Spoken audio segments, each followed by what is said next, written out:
अस्सलाम वालेकुम dear students, friends and subscribers. Dear students, आज की इस नई वीडियो के साथ मैं हूं मोहम्मद नवाज़ पडैच, पॉलिटिकल साइंटिस्ट। और डियर स्टूडेंट्स, आज हमारा टॉपिक है इंटरनेशनल रिलेशंस, एमसीक्यूज़।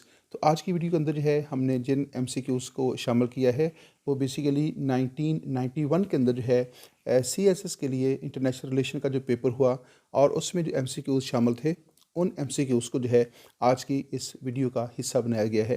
तो लेकिन ये देखिएगा कि ये जो एमसीक्यूज़ होते हैं ये सिर्फ ऐसा नहीं है कि सिर्फ वो लोग जो सीएसएस कर रखे हैं उन्हीं की ज़रूरत है या उन्हीं के लिए फ़ायदेमंद होते हैं, बल्कि इंटरनेशनल रिलेशन के जितने भी स्टूडेंट हैं, पॉलिटिकल साइंस के, इंटरनेशनल रिलेशन के और इंटरनेशनल लॉ या इंटरनेशनल ऑर्गेनाइजेशन से रेलिवेंट जितने भी स्टूडेंट्स होते हैं, चाहे वो लेक्चरशिप की तैयारी कर रखे हैं या बीएस की तैयारी कर रखे हैं, तो सब स्टूडेंट्स के लिए जो है ये यकसां मुफीद होते हैं। और ख़ास तौर पे जो है जो पीएमएस और सीएसएस और लेक्चरशिप का जो टेस्ट दे रखे हैं ये उनकी तैयारी के लिए इंतहाई ज़्यादा इंपॉर्टेंट एमसीक्यूज़ हैं। आइए इस वीडियो का आगाज़ करते हैं। आप देख रखे हैं हमारा YouTube channel Mohammad Nawaz Padaich, political scientist.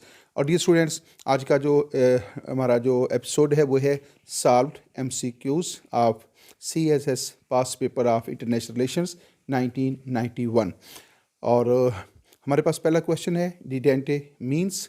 Number 1 option है रिलैक्सेशन ऑफ टेंशन और सेकंड ऑप्शन है मिलिट्री अलायंस। आपने बताना ये है डिडेंटे जो है इसका क्या मतलब है और क्या इसका मतलब है। 2 ऑप्शन दिए गए हैं, रिलैक्सेशन ऑफ टेंशन यानी टेंशन कशीदगी का ख़त्मा, या मिलिट्री अलायंस या फिर ये किसी मिलिट्री अलायंस का जो है नाम है। तो डियर स्टूडेंट्स, इसमें करेक्ट ऑप्शन है relaxation of tension. Detente means relaxation of tension. और ये टर्म जो है ड्यूरिंग द कोल्ड वार जो है इस्तेमाल की गई थी। आइए नेक्स्ट पॉइंट की तरफ चलते हैं। हमारे पास नंबर 2 एमसीक्यू है OIC is an organisation of Muslim states और दूसरा ऑप्शन है स्पेशलाइज्ड एजेंसी ऑफ UNO। तो आपने बताना ये है कि OIC जो है क्या वो UNO की एक स्पेशलाइज्ड एजेंसी है या ये ऑर्गेनाइजेशन ऑफ मुस्लिम या मुस्लिम रियासतें जो हैं उन पर मुश्तमिल जो है एक इंटरनेशनल ऑर्गेनाइजेशन है। The correct answer is organisation of Muslim states. OIC is an organisation of Muslim states.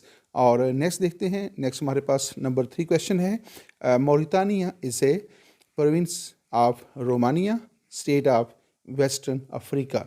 Mauritania जो है क्या है? Mauritania is a province of Romania. क्या ये रोमानिया का कोई सूबा है या स्टेट ऑफ वेस्टर्न अफ्रीका या वेस्ट अफ्रीका जो है उसकी एक रियासत है? The second option is correct option. Mauritania is a state of western Africa. और नेक्स्ट पॉइंट की तरफ चलते हैं। हमारे पास नेक्स्ट क्वेश्चन है NIEO। NIEO stands relates to an economic concept या ए टेररिस्ट ग्रुप। तो NIEO जो है ये किसको रिलेट करता है? क्या ये किसी इकोनॉमिक ऑर्गेनाइजेशन को या इकोनॉमिक सिस्टम को या इकोनॉमिक ऑर्डर को रिलेट करता है या ये किसी टेररिस्ट ग्रुप का नाम है? तो स्टूडेंट्स, इसमें फर्स्ट ऑप्शन जो है ये करेक्ट ऑप्शन है और NIEO वो है एन इकोनॉमिक कॉन्सेप्ट और इकोनॉमिक जो वर्ल्ड ऑर्डर है, जो न्यू वर्ल्ड ऑर्डर था ये उससे रिलेट करता है और ये बेसिकली एक इकोनॉमिक टर्म है। और नेक्स्ट क्वेश्चन की तरफ चलते हैं। The Monroe doctrine was intended to safeguard of American interest, safeguard peace in South Asia. तो जो मनरो डॉक्ट्राइन है ये किसको जो है वो डोनेट करता है? किसको इसका तल्लुक इस बात के साथ है, किससे इंटेंड करता है? दोबारा देखिएगा। The Monroe doctrine intended to safeguard of American interest, safeguard peace in South Asia. The first option is correct option. The Monroe Doctrine was intended to safeguard of American interest। यानी Munro doctrine जो है ये American मफादात के तहफ़्फ़ुज़ के लिए जो है वो पेश किया गया था। और नेक्स्ट पॉइंट है हमारे पास the 14 points were initiated at treaty of Westphalia और ट्रीटी ऑफ वर्सेल्स। दोबारा देखिएगा।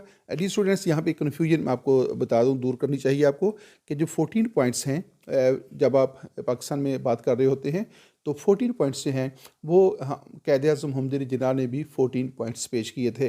लेकिन क़ायद आज़म मोहम्मद अली जिन्ना के अलावा बल्कि क़ायद आज़म मोहम्मद अली जिन्ना से पहले जो है एक और शख्सियत ने भी 14 पॉइंट्स पेश किए थे।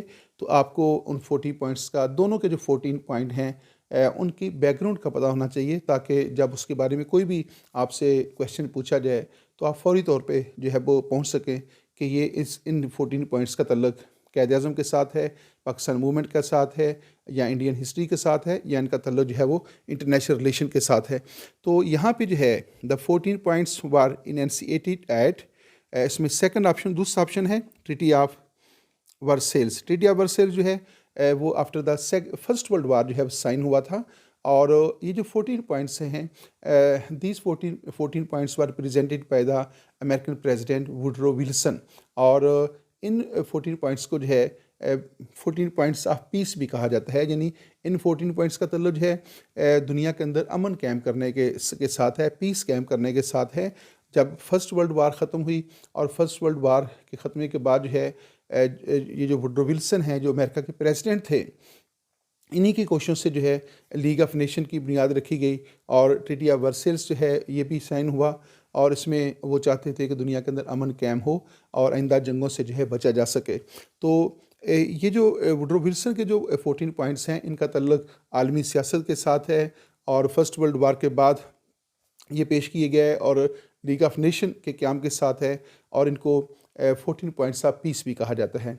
लेकिन क़ायद आज़म मोहम्मद अली जिन्ना रहमतुल्लाह अलैह ने जो 14 पॉइंट्स पेश किए, उनका तल्लुक़ जो है वो हिंदुस्तान के जो मुसलमान थे उनके मफादात, उनके जो हुकूक थे, जो उनके राइट्स थे, उनके तहफ़्फ़ुज़ के साथ है। मुसलमानों की जो आइडेंटिटी है, मुसलमानों के जो राइट्स हैं, मुसलमानों के जो इंटरेस्ट थे, तो उनका तल्लुक़ है वो हिंदुस्तान के मुसलमानों के मफादात और उनके हुकूक के तहफ़्फ़ुज़ के साथ है, उनकी शनाख्त के साथ है।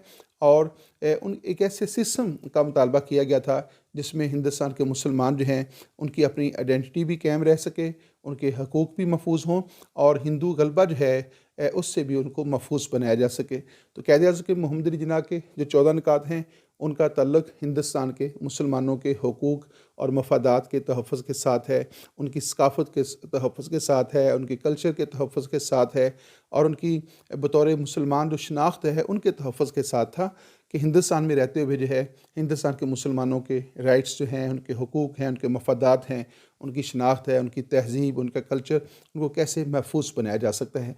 तो इस बैकग्राउंड को जब आप जानेंगे तो फिर कोई भी क्वेश्चन आ जाए, चाहे वो क़ायद आज़म के 14 पॉइंट्स के साथ रिलेटेड हो या वुडरो विल्सन के साथ हो, तो बड़ी आसानी के साथ आप इसको जो है वो कवर कर सकते हैं। आइए नेक्स्ट पॉइंट की तरफ चलते हैं स्टूडेंट्स। हमारे पास नेक्स्ट क्वेश्चन है, liberty, equality and fraternity. Liberty, equality and fraternity was the slogan of glorious revolution of UK or French Revolution. The correct answer is French Revolution. Liberty, equality and fraternity was the slogan of French revolution. और मैं आपको बताता चलूँ कि French revolution जो है ये कब हुआ, 1789 को, और जो ग्लोरियस रेवोल्यूशन है वो 1688 को हुआ था। तो ग्लोरियस रेवोल्यूशन है वो 1688 को, और जो फ्रेंच रेवोल्यूशन है वो 1789 को जो है वो रूनमा हुआ था। आइए नेक्स्ट क्वेश्चन की तरफ चलते हैं। हमारे पास नेक्स्ट क्वेश्चन है, MBFR. MBFR is a term to denote, MBFR इस टर्म का ये किसकी तरफ इशारा करती है, एन एग्रीमेंट फॉर ट्रेड या एन एग्रीमेंट ऑन डिसआर्मामेंट। तो आपने बताना ये है कि MBFR की जो टर्म है ये इन दोनों जो ऑप्शन हैं, एन एग्रीमेंट फॉर ट्रेड और एन एग्रीमेंट ऑन डिसआर्मामेंट, इन दोनों में से किसके साथ इसका तल्लुक़ है।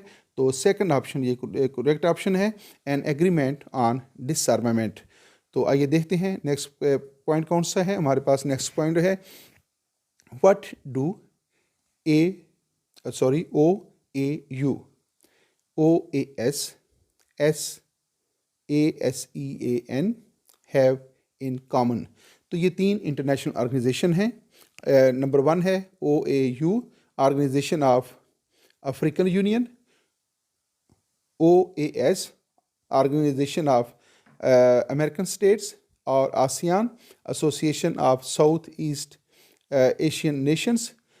ये जो तीनों ऑर्गेनाइजेशन हैं, इनमें कौन सी कॉमन चीज़ है, ये आपने बताना है।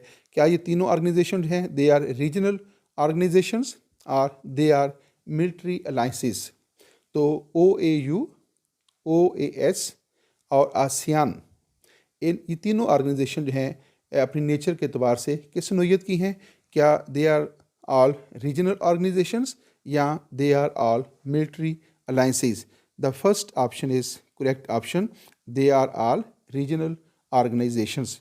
और आइए नेक्स्ट देखते हैं जी। तो commonwealth is association of like minded sovereign states, और दूसरा ऑप्शन है UNO स्पॉन्सर्ड ऑर्गेनाइजेशन। तो इसमें भी पहला ऑप्शन जो है दुरुस्त ऑप्शन है। जो कॉमनवेल्थ है that is the association of like minded sovereign states. तो ये बेसिकली सॉवरेन स्टेट्स की एक ऑर्गेनाइजेशन है जो कॉमनवेल्थ है, जिसको दौलत मुश्तरका कहा जाता है। तो इससे मुराद ये भी है कि दौलत मुश्तरका जो है ये ऐसी सॉवरेन स्टेट्स की एक ऑर्गेनाइजेशन है जो माजी में जो है बरतानिया के ज़ेर तसल्लुत रही और बाद में उन्होंने आज़ादी की तहरीकों के नतीजे में जो है बरतानवी तसल्लुत से आज़ादी हासिल कर ली थी। और इन ममालिक की जो तंजीम है जिसका बरतानिया जो है वो हेड होता है और बरतानवी किंग जो है उसको प्रेजाइड करता है, उसको जो है वो कॉमनवेल्थ ऑफ नेशंस कहा जाता है। और नेक्स्ट पॉइंट की तरफ चलते हैं। यहाँ पे इस वीडियो का अख्ताम होता है।